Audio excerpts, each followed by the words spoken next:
Welcome back to my channel, Faceless Row here, ang inyong host. Maraming salamat po sa lahat ng umantabay, sa lahat po ng nagbigay ng komento, at sa lahat po ng nagbigay ng suporta sa ating pong ginagawang FLM Comeback Series vlog. At napakaganda po ng ating pag-uusapan dahil ito po ay sequel or continuation doon sa ating pong na-discuss about 2 months ago. Ang sabi niya doon, yung kanyang message, sabi ni Doc Francis Leo Marcos, yung kanyang The Question of My Political Ambition.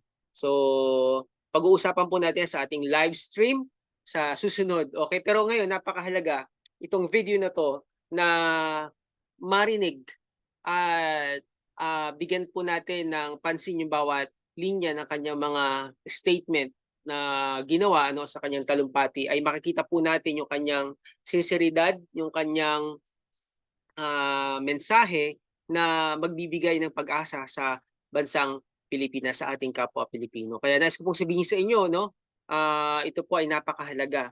3 beses ko inulit at nakakatuwa dahil sa tagal ng kanyang pag-iisip ay mas pinakinggan po niya yung boses ng mas nakararaming mga Pilipino. At naniniwala po ako na ito pong pagtakbo niya, kung papalarin tayo, Senator Francis Leo Marcos, naniniwala kami na malaki po ang magagawa ninyo sa ating mga kababayan, mga Pilipino, lalong-lalo na sa mga Pilipino, na kababayan natin na nasa dulo ng laylayan ng ating lipunan. Kaya nga naman po, hindi ko na patatagalin, pakinggan po natin itong video na to, though it's 5 days ago, but I believe na napakasarap na pag-usapan po ito sa atin pong vlogging. Okay, matagal ko na ito inintay, naku.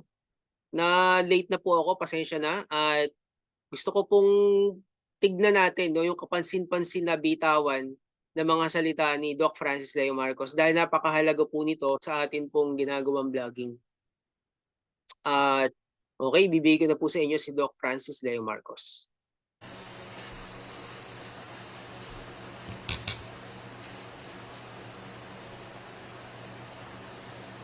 Yan. Okay. Hanggang po natin siya.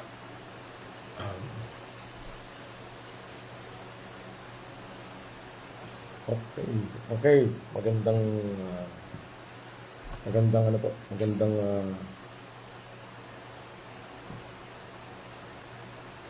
Magandang hapon. Sa inyong lahat.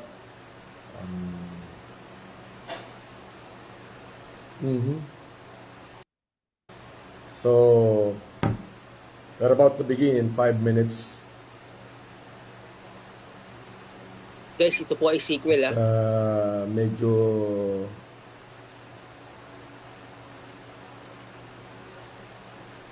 okay. Matagal nang inaantay So, paki-share ho yung ating live sa ating mga pamilya para malaman ho itong ating announcement. Kung makikita nyo, tayo po ay inilabas na sa GMA News ngayon lang. At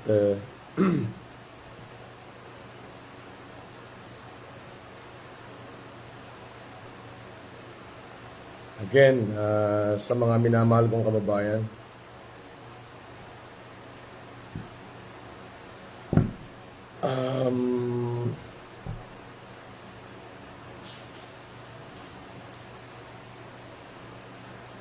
to my beloved countrymen, to my supporters, especially the FFCI family, and to all my supporters around the world. It is an announcement that today I stand before you, to all my fellow Filipinos. I stand before you with a heart full of gratitude and a renewed sense of purpose. After careful consideration and reflection, I have decided to accept the nomination to participate in the senatorial races. During my birthday, when I first announced that I would not be running for election, it was a decision rooted in my desire to focus on another priorities. However, over the past few weeks, I have been deeply moved by the overwhelming support and encouragement I have received from countless individuals and countless supporters in every corners of the continent or in every corners of the country.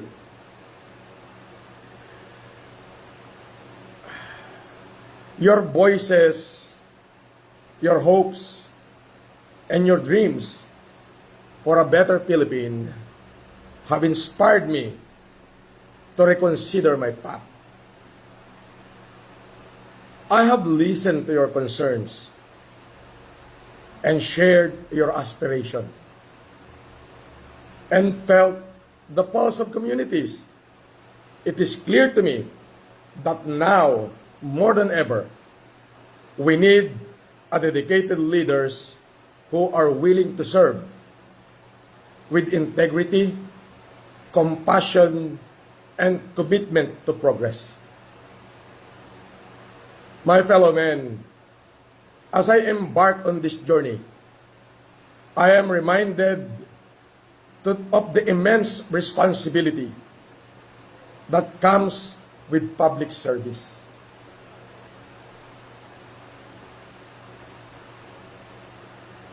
I pledge to listen to your needs, advocate your rights, and work tirelessly to create a brighter future for all Filipinos. Together, we can address the challenge facing our nation, be it in the education, healthcare, economic development, or social justice. My fellow men, I am not running for position. I am running to represent you, to amplify your voices, and to fight for the values that we hold dear. Let us unite in our pursuit of a more just and prosperous Philippines. Thank you for your support, trust, and your belief in our collective vision. Together, let us make history. At para po doon sa aking mga kababayan, ininda ko rin po ang isang mensahe sa ating lingwahe. Ngayon pong 8 ng Oktubre, 2024. Ako po ay nag-a-announce sa inyong harapan ngayon na may pusong puno ng pasasalamat at isang panibagong kahulugan ng layunin. Pagkatapos po ng maingat na pagsasaalang-alang at pagmumuni-muni, na magpasya akong tanggapin ang nominasyon ng ating mga kababayan Pilipino na lumahok dito sa senatorial races. Nung nakaraan po ang aking kaarawan, noong ika-29 ng Setyembre, sa taong kasalukuyan, nauna ko na pong ipinahayag na ako ay hindi tatakbo sa halalang ito. Ito ay isang desisyon na nag-ugat sa aking pagnanais na tumuon sa iba pang mga prioridad. Gayunpaman, sa nakalipas na mga araw, labis akong naantig sa napakalaking suporta at panghihikayat na natanggap ko mula sa inyo, mula sa hindi mabilang na mga individual sa ating kapuluan. Ang inyong mga boses, ang inyong mga pag-asa, at ang inyong mga pangarap para sa isang mabuting Pilipinas ang nagbibigay inspirasyon sa akin na muling isaalang-alang ang landas ng politika. Ako po ay nakinig sa inyong mga alalahanin, sa mga ibinahagi ninyong mga adhikain, at nararamdaman ko po ang pulso ng ating mga mamamayan. At malinaw sa akin na ngayon higit kailanman, kailangan natin na mga dedikadong pinuno na handang maglingkod ng may integridad, habag, pangako at pagmamahal para sa pag-unlad ng ating inambayan. Sa pagsisimula ko ng itong panibagong lakbayin, naaalala ko ang napakalaking responsibilidad na kaakibat, lalo na po ang serbisyo publiko. Ang inyong mga pangangailangan, ang leader na kayang ipagtanggol ang inyong mga karapatan, na walang sawang magsisikap na lumikha ng mas maliwanag pang mga batas para sa maliwanag na kinabukasan para sa lahat ng Pilipino. Sama-sama po natin itong tutugunan. Sama-sama po natin haharapin ang hamon ng kinabukasan at ang hamon ng kinabukasan ng ating bansa. Maging ito man ay patungkol sa edukasyon, pangangalaga sa kalusugan, pagpapaunlad ng ekonomiya ng ating bansa, at katarungang hindi lamang pantao kundi panlipunan. Hindi po ako tumatakbo sa halalang ito upang makamit ang isang posisyon o mataas na upuan at kapangyarihan sa gobyerno. Tumatakbo po ako para kumatawan sa ating mga mahihirap na mamamayan at sa nakararami. Tumatakbo po ako upang palakasin ang inyong mga boses at ipaglaban ang halagaan at mga Pilipino. At tayo po ay maghangad ng isang mapayapa, maunlad at makatarungang bansa.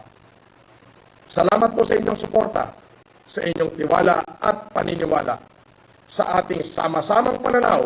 Sama-sama tayong gumawa ng bagong kasaysayan. Maraming salamat po. Francis Leo Marcos po. I will be a senator of the people and the people alone.